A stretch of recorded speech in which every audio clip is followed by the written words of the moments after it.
que el bautismo pues de Cristo no es el mismo que el bautismo de Juan.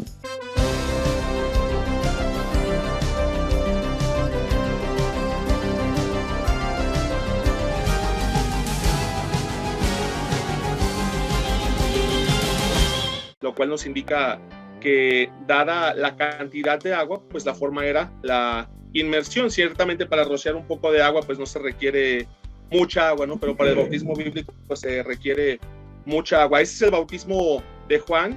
¡Un minuto! Mucha agua. ¿Es el bautismo de Juan? Un segundo. Mucha agua. ¿Es el bautismo de Juan? Debo ser honesto. Ahora, la palabra que se usa ahí de bautismo, que es bautizo, es la misma palabra que se usa acerca del bautismo de Cristo. Podemos ver, por ejemplo, en el caso de Jesucristo, cuando es bautizado, dice la Escritura, que sale del agua, ¿no? ¿Y quién sale del agua sino aquel que entra en ella? Y yo me di cuenta que cuando yo era bebé, pues yo no salí del agua, más bien me echaron un poquito de agua, pero yo no salí del agua. Volverás a casa. Qué bárbaro lo de este hermano, ¿no? Este hermano, bueno, al igual que muchos protestantes, pues piensan que el bautismo es, a juro, debajo del agua. Pues yo creo que no he escuchado la canción de Marcos Witt, este cantante famoso protestante, que dice la canción: sumérgeme en el río de tu espíritu. ¡Date prisa, me necesitas! Si Marcos Witt canta eso, quiere decir que Marcos Witt piensa muy bien que el bautismo de Cristo no es el mismo que el bautismo de Juan. Bien, porque todos ellos dicen que no, que yo me hago el bautismo de Cristo porque se sumergió bajo el agua, etcétera, etcétera. Pero el que sumergió a Cristo en el agua fue Juan. Esto no está pasando. No sé por qué se confunden tanto ahí. Ellos creen que es la misma cosa. Ojo con esto, yo no estoy diciendo que el bautismo de Juan es inválido, ¿no? Porque el bautismo de Juan sabemos todos que es para la conversión, ¿bien? Y tenemos que, pues, cambiar nuestras vidas y, pues, bautizarnos, claro está, ¿bien? O cuando nos bautizamos, tenemos que precisamente, pues, tener ese compromiso de nosotros tener un desarrollo espiritual bastante elevado, ¿no? O sea, seguir nosotros, pues, instruyéndonos. Sí, amigo, lo que tú digas. Que a veces hay personas que cuando se bautizan de niños, pues no tienen una mamá, un papá y unos padrinos que no los instruyen en la fe muy bien, pues pasa este tipo de cosas, ¿no? Que las personas abandonan la iglesia porque no entienden las cuestiones, ¿no? Pero es que el bautismo va más allá que un mero rito, ¿bien?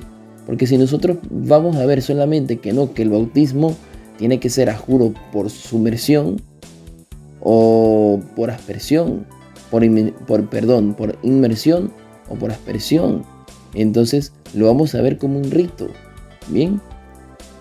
Y el bautismo va más allá de eso, porque el bautismo es un símbolo. El agua que se utiliza es un símbolo. Bien, vamos a seguir escuchándolo.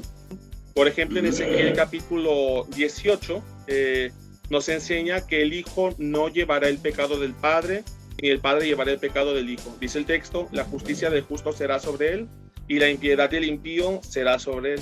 Así que si lo que este texto dice es verdad, y yo de hecho creo que es verdad, Adán no pudo heredar ese pecado a nadie más, y nadie más pudo heredar ese pecado, porque el texto nos dice que el Hijo no lleva el pecado del Padre. Como cosa curiosa, el hermano Mata pues también citó lo que es Ezequiel 18 versículo 20, ¿no? Para querer refutar lo que es el pecado original. Pero él no se da cuenta que en ese pasaje bíblico solamente se está hablando de precisamente el pecado de un miembro de la familia. ¿Ok?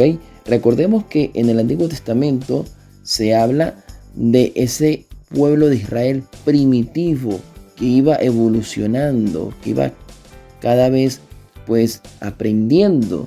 Y en ese tiempo el pecado que, ejemplo, cometía un miembro de la familia, pues todos eran pues condenados. ¿Por qué?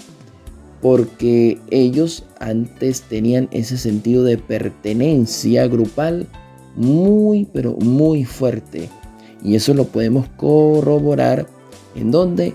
En Deuteronomio, no mentira, en Josué 7, versículo 24, ¿ok? Que es donde la familia, pues una familia fue culpada por el error de una persona, ¿ok?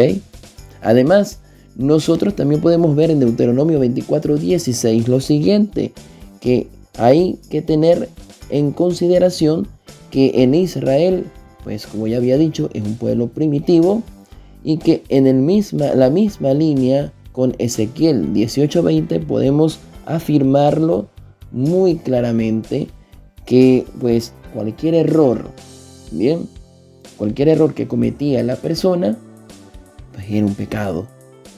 Cualquier mínimo error era un pecado.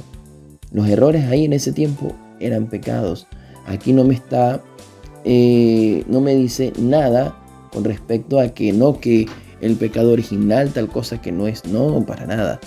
Con este versículo de Ezequiel 18:20 no me refuta el pecado original. ¿Por qué?